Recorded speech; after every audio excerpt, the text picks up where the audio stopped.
Welcome friends, this is Nitesh Kumar Biradar. Welcome to my channel. Kindly subscribe my channel for the latest videos. In today's class, we will talk about the date objects. The date object allows us to obtain the current date and time of the system to perform the various timing operations. So in order to use the date object, we must first create the new instance of it. यानी कि date object के ज़रिए हम अलग अलग timing operations को perform कर सकते हैं, मगर इसको परफॉर्म करने के लिए एक न्यू इंस्टेंस को क्रिएट करना होता है, जो कि मैंने यहाँ पे एग्जांपल दिया हुआ है कि किस प्रकार से एक नए इंस्टेंस को हम क्रिएट कर सकते हैं. VAR is a keyword, my date object is the variable. जैसे VAR कीवर्ड के ज़रिए मैं वेरिएबल को डिक्लेयर कर सकता हूँ. माई डेट ऑब्जेक्ट एक वेरिएबल है. उसके बाद मैंने इक्वल्स टू दिया हुआ है एंड न्यू ऑपरेटर का इस्तेमाल किया हुआ है. जब मैं न्यू इस्तेमाल करता हूँ तो एक नए इंस्टेंस को क्रिएट कर सकता हूँ, नए एक मेमोरी को क्रिएट कर सकता हूँ. जैसे कि माई डेट ऑब्जेक्ट एक नया इंस्टेंस है, न्यू के ज़रिए मैं क्रिएट कर रहा हूँ, और जो डेट है ऑब्जेक्ट, इस ऑब्जेक्ट के वैल्यू को मैं माई डेट ऑब्जेक्ट में स्टोर कर रहा हूँ. Okay, so this creates an object called my date object. यानी अभी ऑब्जेक्ट कौन सा बना? My date object. That contains the information about the date, time etcetera. Okay, at the instance it was created. यानी अभी मैंने नए इंस्टेंस के ज़रिए क्या क्रिएट किया? माई डेट ऑब्जेक्ट. तो जिसमें मुझे जो भी मेरे सिस्टम का डेट एंड टाइम है, तो वो पूरे ऑब्जेक्ट्स माई डेट ऑब्जेक्ट में स्टोर हो जाएंगे.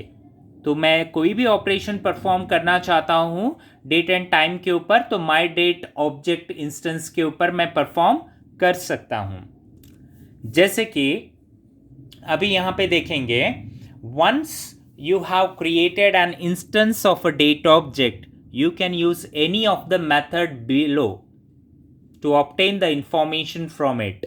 यानी अभी मैं मेथड इस्तेमाल करना शुरू करूँगा अगर से एक बार मैंने डेट ऑब्जेक्ट का इंस्टेंस क्रिएट कर लिया है. तो अभी हमने already my date object instance को क्रिएट किया हुआ है, तो इसके बाद मैं मेथड का इस्तेमाल कर सकता हूँ इस ऑब्जेक्ट के लिए, जो कि पहला मेथड है गेट फुल ईयर.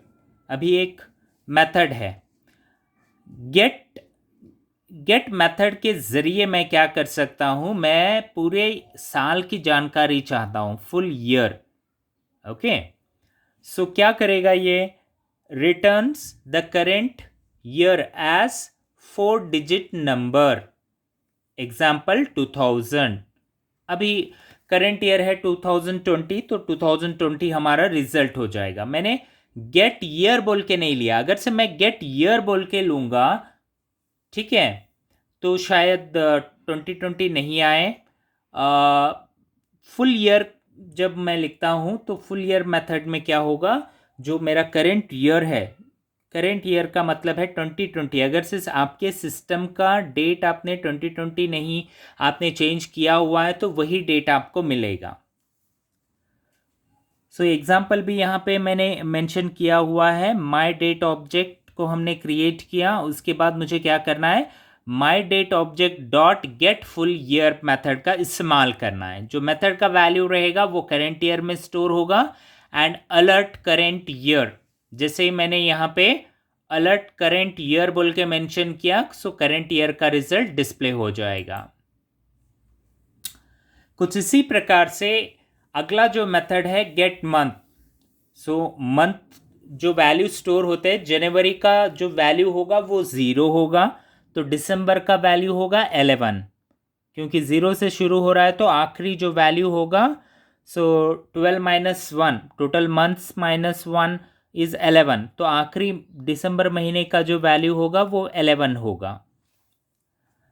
अभी फॉर एग्जांपल मैंने यहाँ पे ब्रैकेट में भी मेंशन किया हुआ है नवंबर इक्वल्स टू 10. अगर से मैं नवंबर महीने का वैल्यू अगर से लूँगा तो वो 10 बोल के डिस्प्ले करेगा.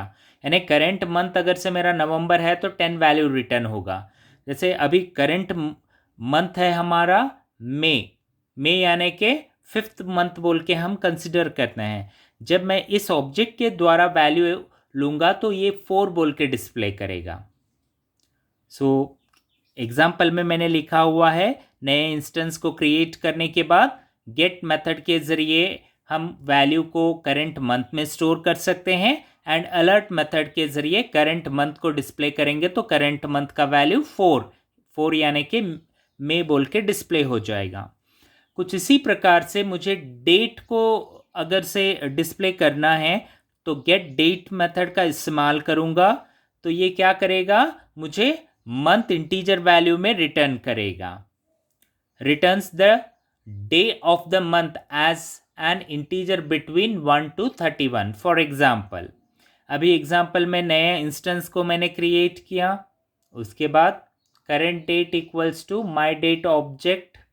So my date object is the date instance dot get date is the method to obtain the date. So that date will store into current date and alert method will display the current date.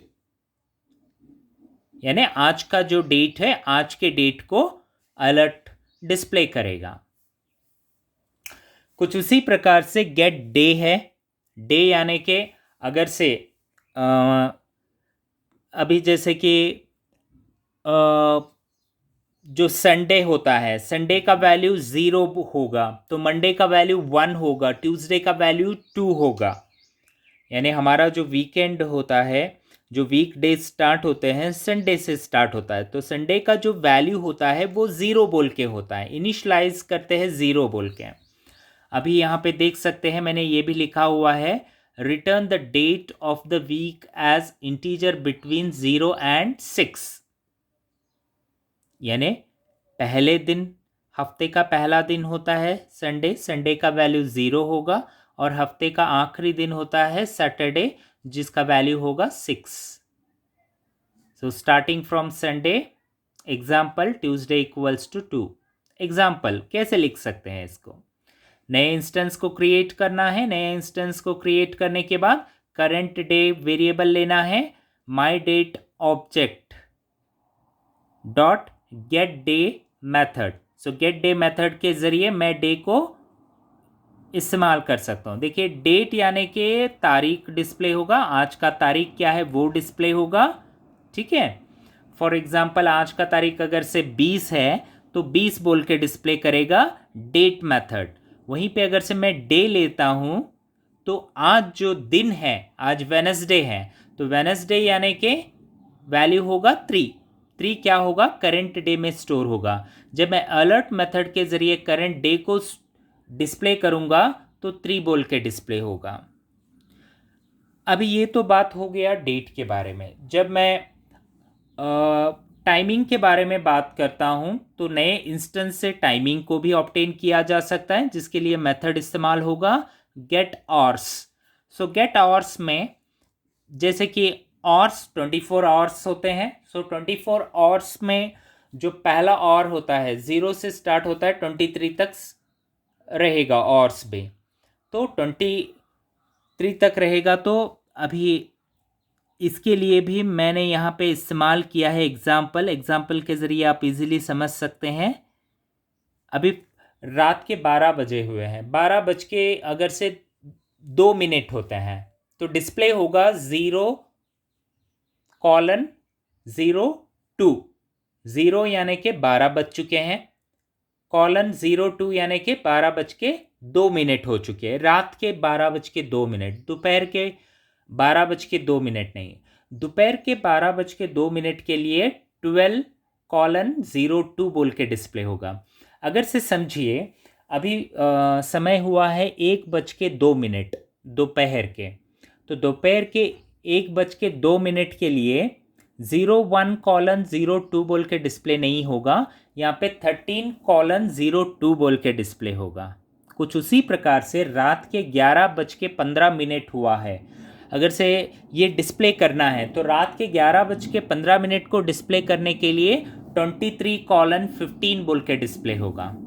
तो ये बात clearly हमें समझना है कि 24 hours का clock का इस्तेमाल होता है आवर्स के लिए।